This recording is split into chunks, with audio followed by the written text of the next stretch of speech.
All right, so welcome back to Locked On Horned Frogs. It's Thursday, and this is a segment we did before the season. Haven't really done it in season, but happy to have Tommy Fisher on with us. If you remember, before the year started, we did a fan corner segment where we sort of asked Tommy, like how he became a TCU fan, which he's got a really interesting story. Played some football in, was it North Dakota or South Dakota, Tommy? North Dakota. North Dakota, ended up in Hawaii for a long time with the military, and then sort of gradually got to Fort Worth and became a TCU fan. And he checked in with me last week and was like, "Hey, could we talk about just like how crazy this has been?" So, Tommy, I'll start with this. I think we were both optimistic about Sonny Dykes going into the Mhm. year, but both of us seem to agree like this is going to take some time. Obviously, there's a lot of games left, but they're 5-0 and they're playing really well. So, what are your thoughts on just kind of the improvement the team has made in year one under Sonny Dykes? I think that everybody's free. It feels like everybody's free. Obviously, we're getting a lot more content. There's a lot more visibility with the players. More players are getting up. They're talking. Everybody kind of seems to have the same message, right? So like, there's less thinking and there's more playing, right? Um, I think they're playing loose, right? I don't think that they're anxious. I don't think that they're not playing scared to make mistakes. They're just going out there and playing. And if you ever get to go to a game or you get around them, they just seem free. Everybody, it's like they're having fun, right? The game is fun again for them. Um, I didn't think that we'd be where we are, and I don't think anybody would tell you that. Um, I did think that we had a lot of talent, and Sonny saw a lot of pieces, and he did the best they can to put them together. We're still deficient in some areas, but on offense, man, we can. Like I said before, we got some high flyers, man, and we got somebody to facilitate that, get them the ball. Things are looking good. Yeah, so that guy behind center, Max Duggan, or in shotgun, I guess I should say. He did not win the starting job, and I feel like most fans expected him to be behind Chandler Morris. Mhm. But he got an opportunity, and to his credit, like he sees that opportunity and he is not giving that back up. Which is what you want when you're talking about, a quarterback battle and a backup QB. Um, you know, so many of us were sort of wrong about him. I think obviously he's just more confident, like in general, Tommy. You talked about the guys being free and playing with more energy and passion. But what else are you seeing from Max that has led him to being so much better so far this season? So there's a couple things. The first thing is I think he has a little bit more time to throw the ball now. I think last year the offensive line was horrible. I think this year, with the addition of the new center from SMU, I think we're giving him a little more time. People are playing more natural positions. Uh, I still have some concerns with some of our offensive tackle play, but I think we're playing better. The offense seems like it's getting the ball out sooner, if that makes sense. They were saying he went to his fourth read, and in the past I've never seen him progress through all of his reads, and he surely wasn't doing it as quickly as he's doing it now. It's like he has a better grasp of the offense. He's putting the ball where it needs to be put.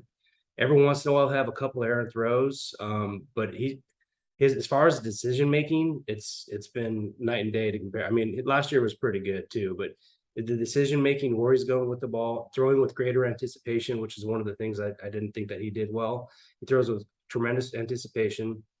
He leads the receivers more now, like he puts them in positions to continue to run after they catch the ball. And I just think the offense is I think it's just more QB friendly, to be honest with you. We're scheming. No, we were out athleting people before. Now we're actually putting the defenders in conflict, right? Where they have to make a decision, and it makes it his job easier. So if they do this, then I go there. Mm-hmm. And I think he's taking full advantage of his opportunity right now. Yeah, I'd agree with all that. And it was funny to me this week to hear him say he's focused more on throwing a catchable ball and not a perfect ball, Yeah. because I wouldn't really consider him a guy like that was super polished the first few years of his career. Mhm. But I guess he was just so locked in on one or two reads, just trying to make sure he was making a perfect pass. And now he's reacting more, just kind of getting the ball out to his guys. So that leads me to my next point, and you can touch on the defense here. We'll also get to them a little later. I know you said you feel like there's still some concerns on this team, but Tommy, do you think, Oklahoma State on Saturday, I think K-State right after that, that's sort of what I'm looking at to see, okay, is this team really a title contender, or are they just sort of a much better football team than last year? Do you think they're a legit Big 12 title contender? This league does kind of feel wide open at the moment. I'd say they have just as good a chance as anybody. I mean, one team that kind of scares me now is Texas, just because ever since their quarterback came back, they look like legit. Um, I think we have our toughest games outside of Texas at home. I don't think that we're going to lose at home. You know, I mean, I went to the game, this last game, and I'm going to be there again on Saturday, and we're loud, and we have a real home field advantage. And those guys, they play at a different speed when they're playing at home. And I think, we're just in a really good spot. But absolutely, yes, I do think we're Big 12 contenders. I'd say there's probably maybe 3 or 4 teams that can say that they're real contenders. We're going to know a lot more in 2 weeks. Yeah, we will. So defensively, Joe Gillespie comes in, and Tommy, it's been kind of tough at times, but they have improved. And I think, if you take away the second half against KU and some bad moments against SMU, they've been pretty solid. Now they're playing a pretty explosive Oklahoma State team this week, but overall, are you concerned about the defense? Are you concerned about the pass defense specifically? How do you see that playing out right now? So the way I look at it, we've played two bad halves of football on defense. The second half of the SMU game and the second half of the Kansas game. With the Kansas game, I think some of that was because we were facing a different quarterback. As soon as their quarterback went out, they only had, I think, 3 points or something like that. Yeah. And they scored all their points in the second half, right? So that's kind of a concern. To me, it kind of illustrates how important Nook Bradford is at the safety position, right? I think he's kind of the glue guy, to be honest with you. And you could tell, so whenever he went out, because he went out this last game, they were starting to go downfield and there were people running wide open. And I think some of that is the scheme. I think Kansas runs such a solid offensive scheme, and they put people in conflict at 3 different levels. And I think, I think they're just well coached, right? And I think the scheme as well is good, and they have really tall physical receivers. So I think they created just enough separation, and they use their height pretty well. And to be honest with you, that quarterback in the second half, I think Jason Bean, I think his name is. Yeah, that's right.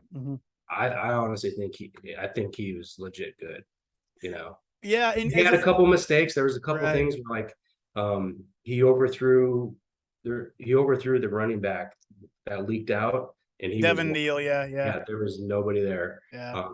So I think that was probably the biggest play of the game that they didn't make, because if that could have went for a touchdown.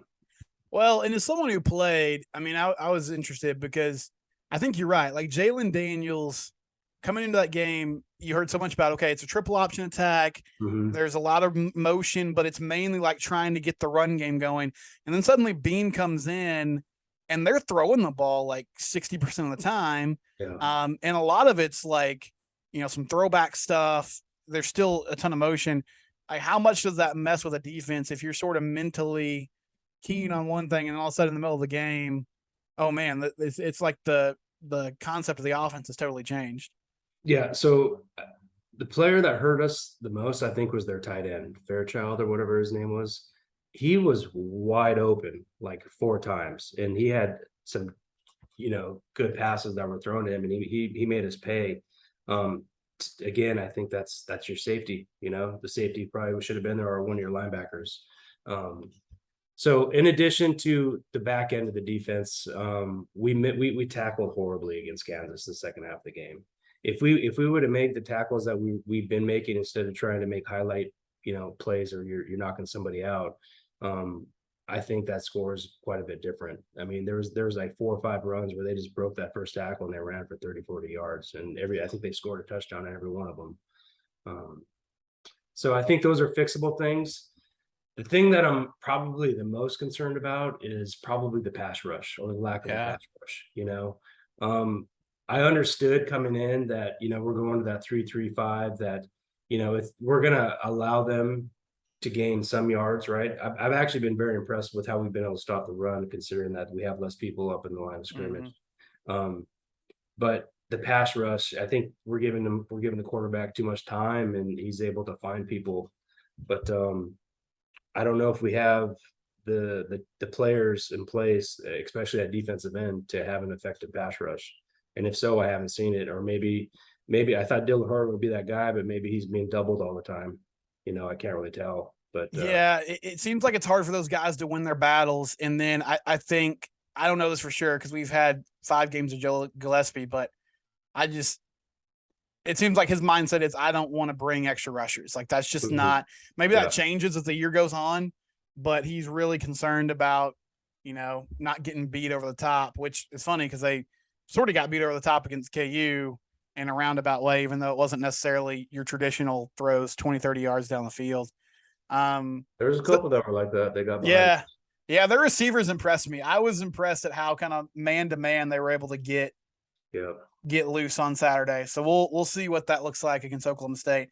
Well, I know you said this last time we talked, that one of the reasons you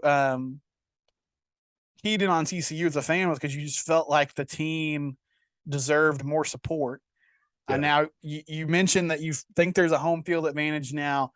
What's your prediction for Saturday? And then that sellout crowd, how excited are you to just kind of be within, hopefully, a really raucous atmosphere? Oh, it'll be raucous. I think both teams have really good offenses. We have a much better running game. I think that's going to be important. I think if we focus on taking away their strength, which is their passing game, I think we'll do okay.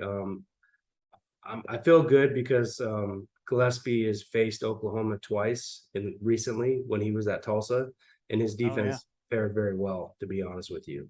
And I think we have better players here. So I think we'll make enough stops. I think we're going to give up some points. I could see a 28-38 type game or a 42-31 type game. I do think we're going to win. I think we're just a little more talented than they are. I think we have better team speed. I do think that they have better pass rushers than we do, obviously. But as long as we, play that bend but don't break defense, and we get Spencer Sanders to go back and throw some more interceptions, which he usually does, although he hasn't done very much this year, I feel good about it.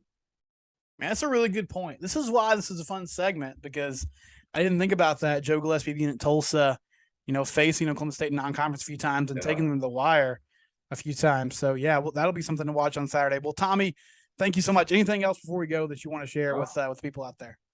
Get there, get early, get loud, be proud. Get it done, man. Affect the game. This is Locked On Horned Frogs.